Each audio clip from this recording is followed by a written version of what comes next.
నాకర్కల్లు మండలం గుండ్లపల్లి గ్రామీణ ప్రాంతాల్లో వ్యవసాయ విద్యుత్ ట్రాన్స్ఫార్మర్లే టార్గెట్ చేస్తూ కాపర్ రాగి వైర్ చోరీలకు పాల్పడుతున్నారు.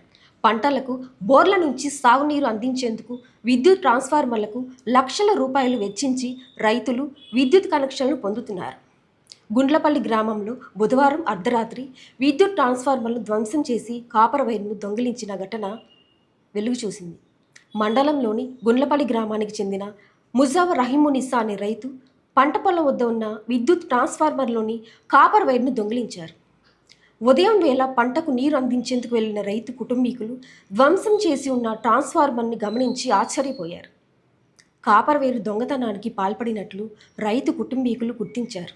అర్ధరాత్రి విద్యుత్ స్తంభం ట్రాన్స్ఫార్మర్కి బిగించిన వైర్లను చాతచక్యంగా కత్తిరించి కాపర్ వైర్ను దొంగిలించిపోయినట్లు రైతు కుటుంబీకులు వాపోయారు. వరి పంట విరామ సమయంలోనే విద్యుత్ ట్రాన్స్ఫార్మర్లోని రాగి తీగను దొంగలు తీసుకువెళ్లడంతో ఆ రైతు కుటుంబీకులు తమ బాధను వెళ్లబుచ్చారు.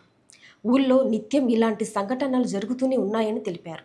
వాటిని కట్టడి చేయాల్సిన బాధ్యత సంబంధిత అధికారులకు ఉందని తెలిపారు. సంబంధిత విద్యుత్ పోలీసు అధికారులకు ఫిర్యాదు చేసినట్లు తెలిపారు.